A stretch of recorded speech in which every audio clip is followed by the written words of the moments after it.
When I come here, I have in mind three particular individuals. My wife was an only child of elderly survivors who married after the war. And when she was about 16, she found out quite by accident that her father, my father-in-law, had a first family here in Poland. A wife named Sarah, a 9-year-old daughter named Shendel, and a 5-year-old son named Chaim, who were murdered here in Treblinka. We have no pictures of them.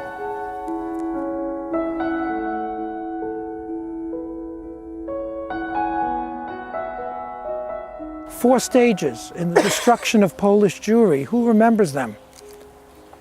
Concentration, confiscation, weakening, and deportation. Excellent. Deportation. This was the destination for most of the Jews of the Warsaw Ghetto, as well as probably about 600,000 other Jews. There is no place on earth where more Jews were killed. There is no place on earth where more people were killed outside of battlefields than this place, with the exception of Auschwitz. We estimate that about 900,000 Jews were murdered here, most of them Polish Jews. In fact, more Polish Jews were killed here than any place else, including Auschwitz. Raoul Hilberg writes about this place and about Sobibor and Belzec. Quote, "A man would step off a train in the morning. By evening, his corpse was burned and his clothes were packed away for shipment to Germany." This is a death camp. There are different categories of camps: concentration camps, forced labor camps, and death camps. They are not the same. They are not the same. And sometimes camps overlap in function. But this, Treblinka and Sobibor and Belzec, are examples of the purest form of death camp. When is it that the Nazis decided on the final solution? There are two schools of thought. There's the school of thought of the intentionalists. Lucy Davidovich, The War Against the Jews, she's an intentionalist. She writes, and she believes, that the final solution was part of Hitler's plan from the beginning. You read Mein Kampf, she says, and here's a quote. You read what he says in the Reichstag in 1933 and then in 1939. He had it in mind from the beginning. But then there's another school of thought called the functionalists. The functionalists actually today are the majority of Holocaust historians. It is their belief that the final solution was not decided on until sometime in early 1941. Until that point, the Nazis were willing to consider seriously other possibilities. Nothing good for the Jews. Most of the Jews murdered in the Shoah were killed in camps. Concentration camps, forced labor camps. There's plenty of death in those things, even though they are not called death camps. And then death camps. The 6 death camps: Treblinka, Sobibor, Belzec, Chelmno outside of Lodz, Majdanek, which we'll visit tomorrow, and Auschwitz. Those are the 6 death camps. Christopher Browning wrote another book called Ordinary Men. And there he actually writes about the executioners. What turned ordinary men into mass murderers? He wrote the following. At the beginning of 1942, which is more than 2 years after the German invasion, 80% of Polish Jews are still alive. The Nazis have been occupying Poland for 2 years plus. 80% of Polish Jewry, of the 3.3 or 3.5 million, are still alive. Only 20% have been murdered. Only 20% have been murdered. 15 months later, the beginning of 1943, the numbers are reversed. 80% of Polish Jews have been killed, and only 20% are still alive. 1942 was the critical year for Polish Jewry.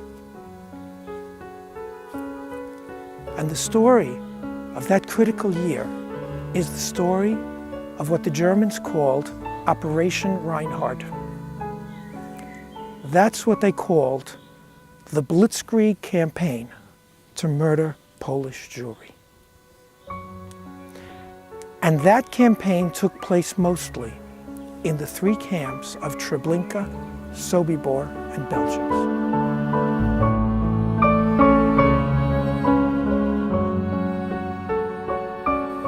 It's at that point they've decided on the final solution. It's Holocaust by bullets with the Einsatzgruppen. And it's only at the end of 1941 that they start to build these 3 camps. Imagine this is the map of Poland for a moment. If this is eastern Poland, Treblinka is in northeastern Poland, Sobibor is in central eastern Poland, Belzec is in southeastern Poland. All of them were built on the same design.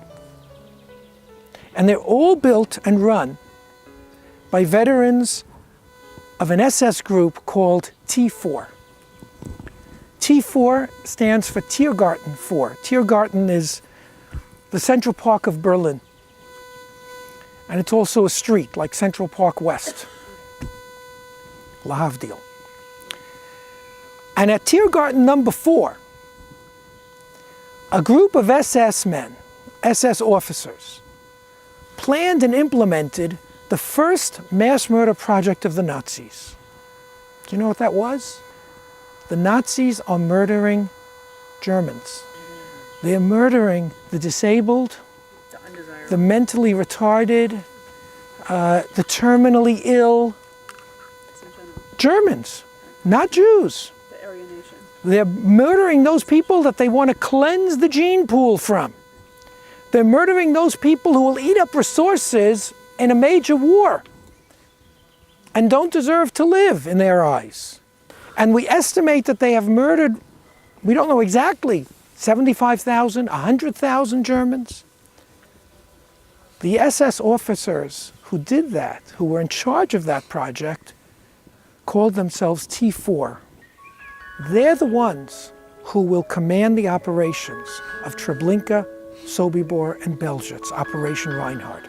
They're the ones that will be the officers in charge of these camps, based on their experience in the euthanasia campaign.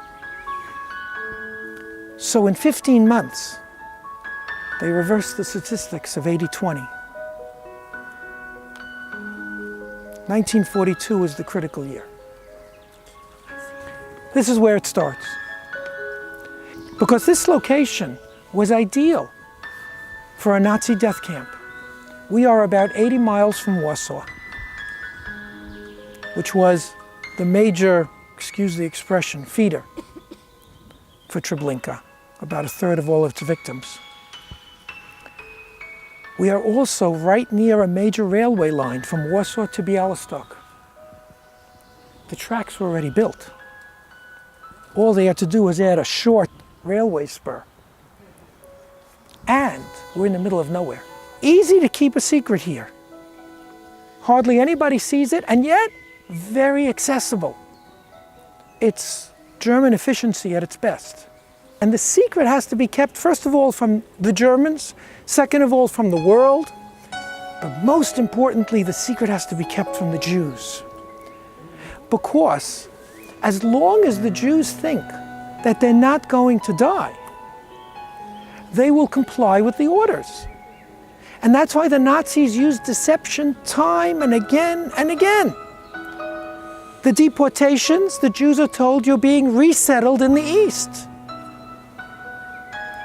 Up until the gas chambers, which are marked as showers. It's all deception from A to Z. They were masters of what George Orwell called newspeak in 1984. They were masters of propaganda. They were the masters of it. When they finished Operation Reinhard and had murdered 80% of Polish Jews, they destroyed the camp, just like they destroyed Sobibor and Belzec.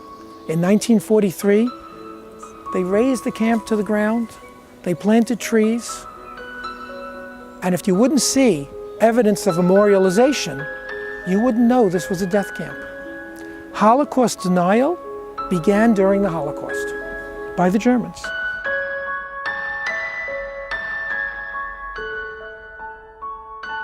The whole process I'm describing to you now, from the time they got off the train until they're murdered, is going to take 90 minutes for about 5,000 people at a time.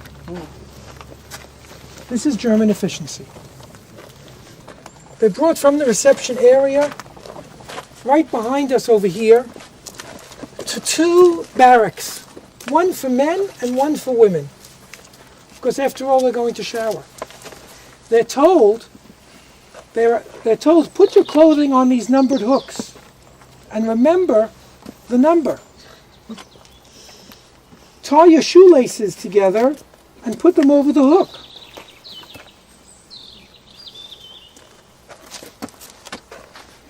Then first the men are taken. Why first take the men? Least amount of resistance. Because if you take the women first, and if they hear screaming, the men are going to be more difficult to control than the women. Not only because of gender issues, but because who do the women have with them? Kids. Babies, kids. Remember too, everybody is naked. And they're naked whether it's the end of June or whether it's the middle of December.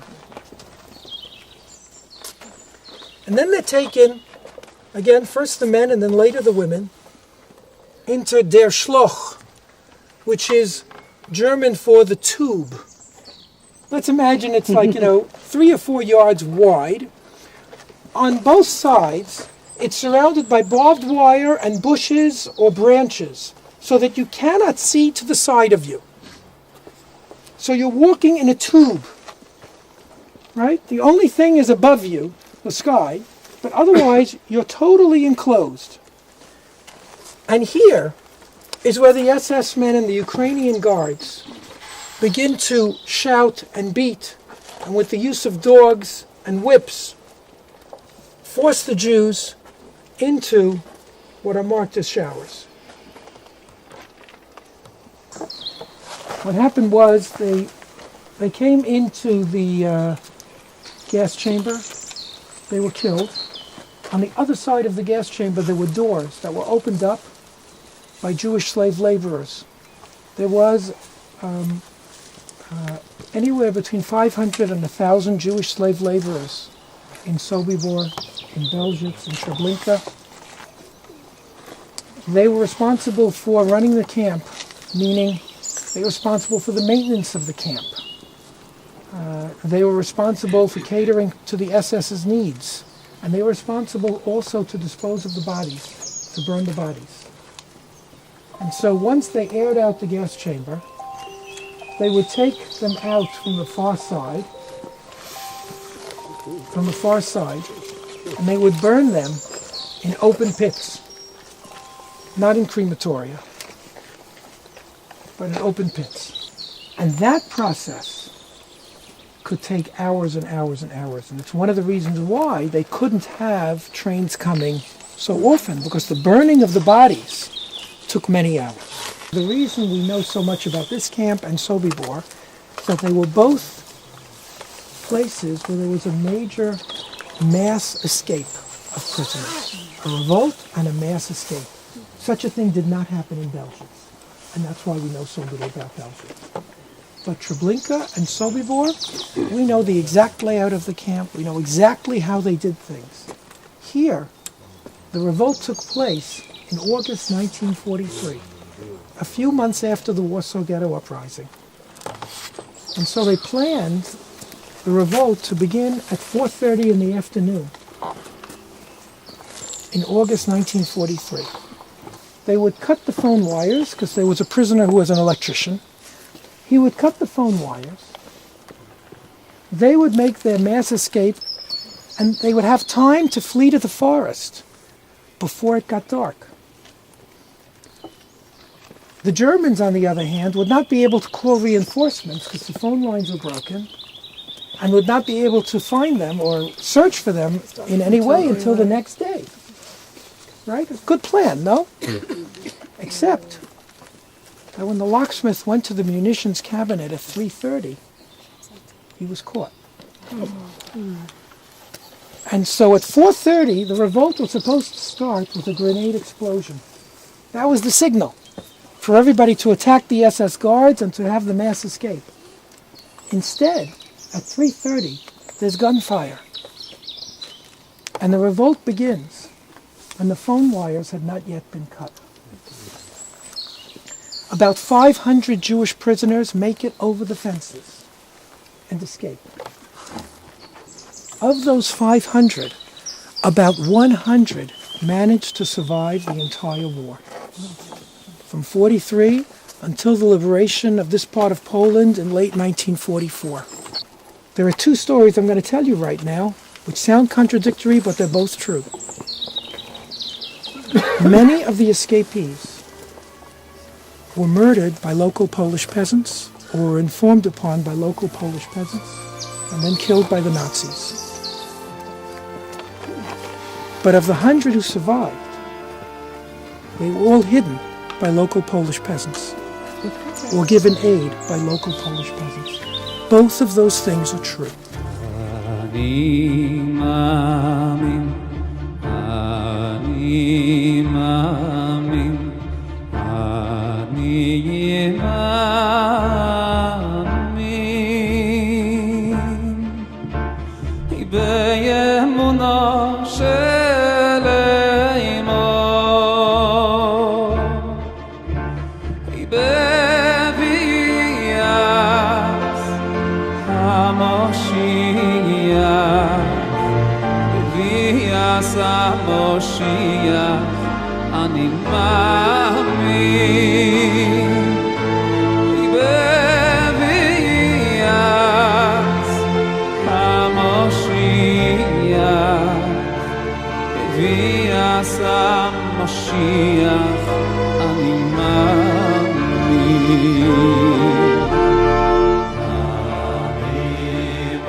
Dark clouds began to cover the skies of Europe.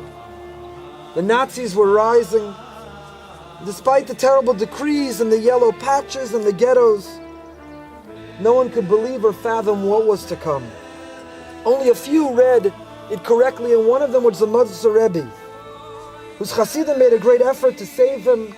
And as the Nazis entered Poland, they smuggled him from Poland to Vilna, and from there he made his way across Russia to Shanghai, and eventually he made his way to America in 1941, having escaped what were to be the atrocities. But meanwhile, back in Poland, so many of his Hasidim and so many of those whom we are here to honor and memorialize were being shipped off daily to their death in cattle cars on the railway system. We heard described how they were packed in 3-4 day journeys, no facilities, barely air to breathe, woken from their warm beds in Warsaw in the middle of the night, husbands separated from their wives, children from their parents, elderly often shot on the spot in front of their loved ones, and sent on trains to here, Treblinka, where will be tomorrow Majdanek, Auschwitz-Birkenau, where we're going on Friday. On one of these trains was this great chazan, this great chassid of the Majitzer Rebbe, the Bazriel David. And on a train ride, one of the fellow Majitzer Hasidim came over and begged him to sing the nigun, the tune of the Majitzer Rebbe from Yom Kippur, the unique tune of Mara Kohen, such a joyous moment when the Kohen emerges from the Kodesh HaKadoshim unscathed, symbolizing the atonement of the people. And he looked at me and he said, now? Here? On this train? Going to who knows where? After what we just saw? But the Majitzer Chassid, Rabbi Azriel David, was no longer paying attention to his friends or anyone else on the train. All he could picture was standing next to his Rebbe, the Majitzer Rebbe, on Yom Kippur. And it was he who was leading the tefillah, the prayer, of that most sacred day. And suddenly before his eyes, as he was picturing Mara Kohen, his mind moved to other words. The words we were just singing, Ani Mamin. B'yamuna Shleima, I have faith. I have full, complete faith. B'vias HaMashiach, in the coming of Mashiach. V'afa pisha yismameya, and even though he delays, im kol zeh, with that, achake lo b'chol yom sheyavo, I wait every day for his arrival. And as he pictured those words in that most horrific place on that train, packed in with the circumstances that are unfathomable to us, suddenly a tune struck him. And he began to hum, to sing those words to this tune. He was lost by himself, almost unaware and transcending the circumstances around him. Just over and over and over again, singing this Ani Mamin. This Majitzer Chassid was no longer on a train, no longer a prisoner, a captive. He had ascended on high somewhere as he just sang Ani Mamin over and over and over. And suddenly he emerged from this transcendent place, begged for a pen and paper, and decided right there he had to record the notes to this new tune, this new Ani Mamin that he had composed in that place. And then he challenged the train, many of whom had begun to hum and sing it with him, until almost the entire train was now on their way to their death, but singing Ani Mamin be'emuna shleima, about the complete and whole faith they have in the Almighty and the coming of Mashiach. And he pledged to the people on that train, I will give my portion of the world to come, my chelik in olam haba, to whoever could get this piece of paper with these notes, with this tune, to my Rebbe, the Majitzer Rebbe in New York. And as you can imagine, there was a silence on the train. Get the piece of paper to New York? How? It's impossible. The two young men were determined to fulfill this request. And from the train, they climbed on one another. They were lifted to a crack in the roof of the train, a hole they expanded to escape. And they jumped from the train while it was moving. One of them died on the spot, didn't make it, but the other took that piece of paper with the notes and somehow managed to make his way to Israel. Perhaps he saw the Rebbe's son, the Imre Eish, who was in Tel Aviv. And by mail, this piece of paper with the notes of the tune to Ani Mamin, so familiar to us, was sent to the Majitzer Rebbe who was in New York. He received this piece of paper, these notes, but he had no idea how to read notes himself. Though very musical and loving nigunim, he couldn't read music. And so he called upon his most beloved singer, Rabbi Tzion Shenker, Olav Hashalom, who just passed away this year. He handed him the piece of paper and he begged him. At a gathering, at a tish of the Hasidim, Rav Hutner was there, other Rebbes were there, and he said, please, I beg of you, read these notes. And he read the notes, sang the tune of the Ani Mamin that described the circumstances in which they were written. And on the first Yom Kippur following, the Rebbe sang the Ani Mamin tune. Thousands of people in shul, not a dry eye in the place. And said the Majitzer Rebbe, with this nigun, the Jewish people went to the gas chambers. And with this nigun, with this tune, the Jews will march to in fact greet Mashiach. How can we have faith in a place like this? Where is there room for trust and belief? Where is the animamin not only in God, but in the arrival of Mashiach? There are no answers to these questions. We can explore them, we can plumb the depths, we can analyze, we can debate. There are no answers to how. But as has been famously said, when we reflect on what we've seen these 2 days and what we'll see the rest of this week, our job, as we absorb and we consider what we're seeing, is not to ask lama, not to ask why. Why did God conceal himself? Why did God hide his face in an unprecedented, unparalleled fashion? Because that question has no answer. Maybe someday, maybe in the next world we'll get an answer, maybe not. But it has no answer in the here and now. And so rather than ask lama, why, the question is lima, for what? What will we do? How will we react? What will we take from this? Mishnah says, "B'makom she'ein anashim mishtadel liyos ish," in a place that there are no men, be a man. Because this is a place that there are no people left. Their memory has been eradicated. We sit here and there are only monuments in stone. This is a makom she'ein anashim, but it's up to us, liyos ish. We can be those transformative leaders. We can live those lives that gives their memory meaning. We can be people of virtue,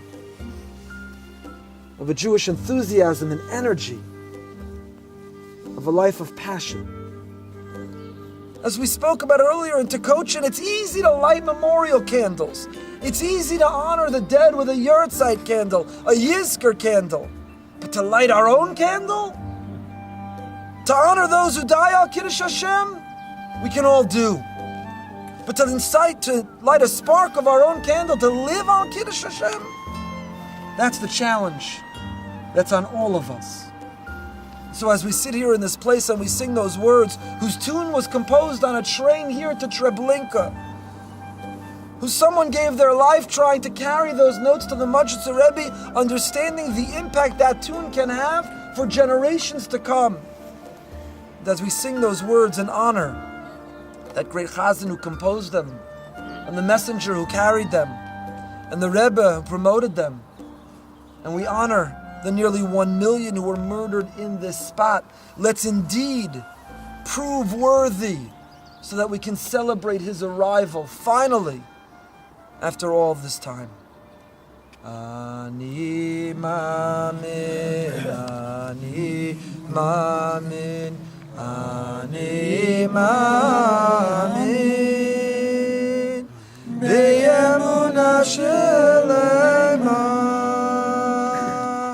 Bevias HaMashiach, Bevias HaMashiach, ani mamin, V'av al pi she'yizmameya, im kol zeh ani mamin, ani mamin.